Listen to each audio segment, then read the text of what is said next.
Something's finally here when it comes to Polkadot. I'm not even joking. Take a look at it on the screen, right?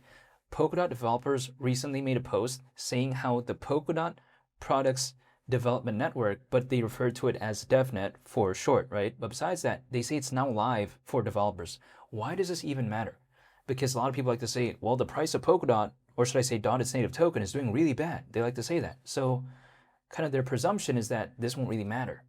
But I'll talk about why this could be so revolutionary when it comes to Polkadot, because this right here is a total game changer, especially for developers looking to build on Polkadot moving forward. And let me explain my rationale and my perspective, even though I am not telling anyone to do anything. It's just my mindset, and nothing I say is financial advice. So if we take a look at this, the amazing thing about this is that allegedly what this is going to allow is that it's going to give developers a public sandbox, so to speak, right, to build and test apps using upcoming network features without having to actually utilize their actual funds in a sense. Because if we take a look at a lot of other projects out there, if developers want to test things out, they're going to have to utilize their actual funds, which is kind of annoying in some cases, because imagine if they want to test things out and they have to keep paying for it. It's just very annoying in some cases. Why not just test it out like that, right? So the amazing thing about this is that, again, what I mentioned just now when it comes to Polkadot, it's kind of removing that barrier where now developers can kind of test things out without having to actually use their funds, right? And again, this is going to give developers this sandbox to build and test apps using upcoming network features. So I think it's pretty fantastic. And now people like to say, well, why does it really matter? Arguably, historically, the most popular project when it comes to Polkadot, called Moonbeam, not too long ago announced that they were going to be leaving Polkadot for good. And so did Moonriver, which is Moonbeam's canary network, right? And Moonriver is, of course, on Kusama, which is Polkadot's canary network. So a lot of people thought it was a very bad moment when it comes to Polkadot. But I think in hindsight, that could have actually indirectly motivated Polkadot to kind of have this type of stuff go on when it comes to it, right? Because again, sure, Moonbeam left, but now, because of, again, this product's DevNet, or should I say development network, when it comes to Polkadot, it's maybe going to attract hypothetically more developers moving forward. So again, Moonbeam, it might have left, but you know what? Others, they might come later. That's the thing. It's not like Polkadot was fundamentally broken before. That wasn't the case. The price was low, but there was really nothing wrong with it fundamentally, especially with Polkadot 2.0. But besides that, this right here, again, the recent update that I talked about, it's going to greatly improve the development experience, or should I say the developer experience, when it comes to Polkadot. And the reason why this could matter, especially if the market were to recover, is because what happens? When the market usually recovers, developers start entering back in again, right? And the thing is this, they're going to want to choose places that are favorable for them to actually build on, which is why historically we saw something like Moonbeam appear when it comes to Polkadot, right?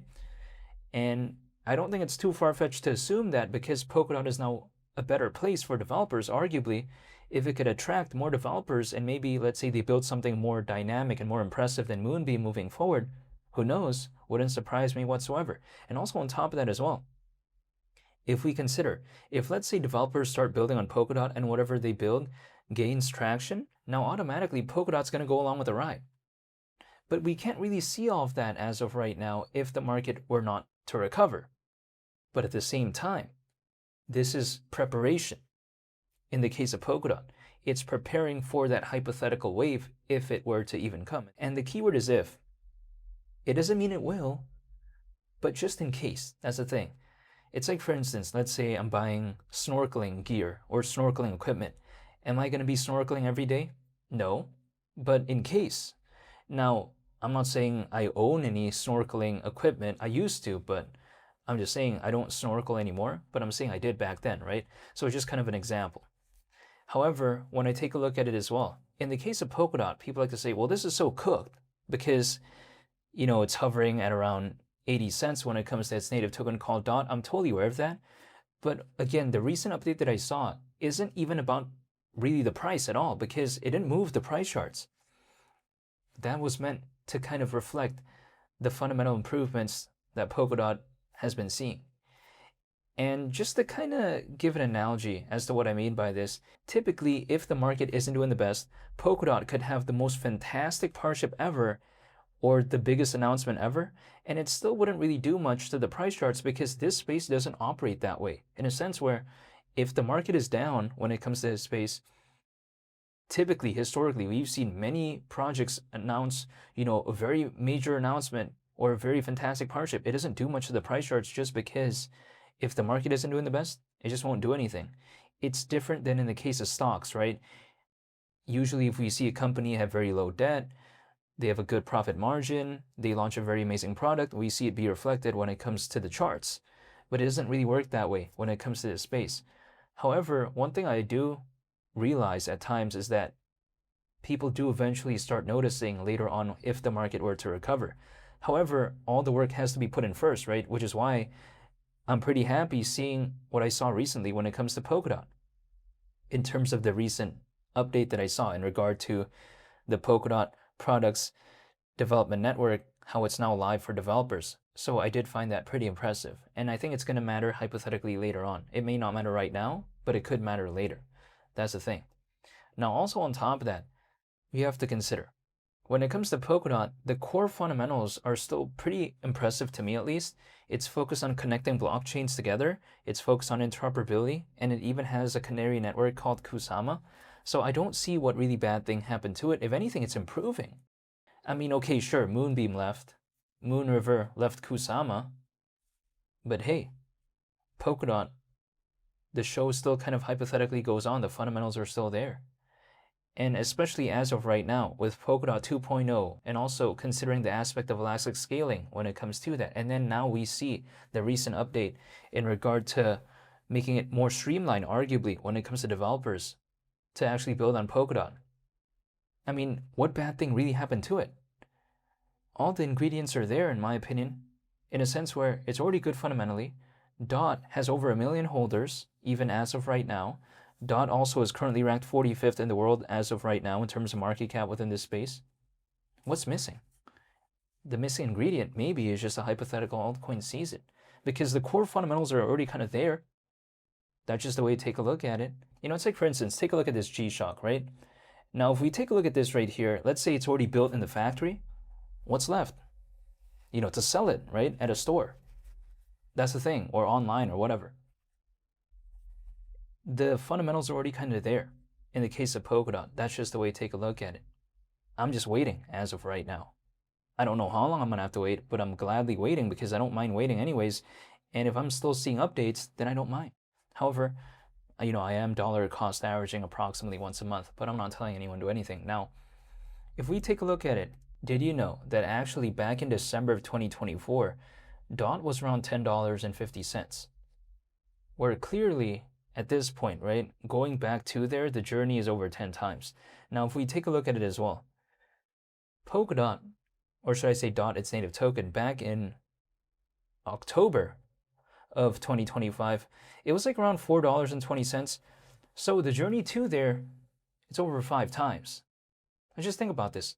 October of 2025, that wasn't even such a good time anyways when it comes to DOT. That's the thing.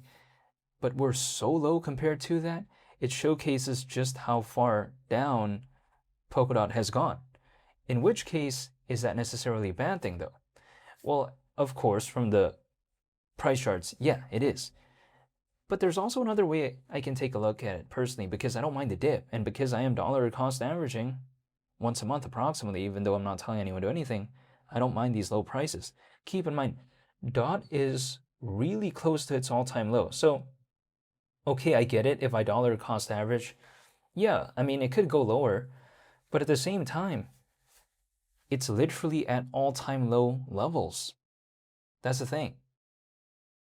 So when people like to ask me, is this closer to the floor or the ceiling? Now, again, I'll never be able to know the exact bottom for anything. There's just no way. But if I just take a look at it historically, what has Polkadot achieved so far, its all-time low is 79 cents. We're literally at 80 cents as of right now.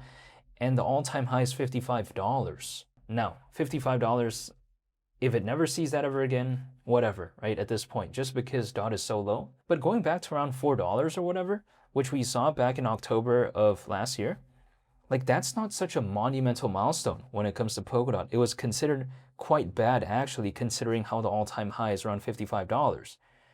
So if I take a look at it, DOT, to me at least, historically, it seems like it's very close to its historical floor, which it is, but it's very far away from its ceiling. And again, we're so low even compared to October of last year, which was around like $4.20. That's the thing. Going back to October of last year, the journey is over 5 times from right now. One thing I do know though is that Bitcoin, Ethereum, BNB, them going back to October of last year is not a 5 times journey, if that kind of hypothetically, I guess, somewhat makes sense. But yeah, besides that point, that's just my mindset. I'm not telling anyone to do anything. But long story short, seeing how the Polkadot products DevNet, or should I say development network, and how it's now live for developers, that I think was a pretty monumental milestone, even despite the market conditions not doing the best. I mean, I'm seeing this in 2026, which is pretty surprising. I believe that Polkadot arguably, fundamentally, is way better this year than any year previous. Really, I mean, just take a look at what's going on when it comes to Polkadot. Maybe it's not having the best sentiment, of course. We see something like Moonbeam and stuff like leaving. Yeah, I understand that. But in terms of like the pure core fundamentals, I feel like Polkadot improved a lot. However, I'm not, again, telling anyone to anything. This is just my personal perspective, and I'll be sure to make more updates moving forward. So I want to say thank you so much for watching today's video, and I hope you all have a spectacular day.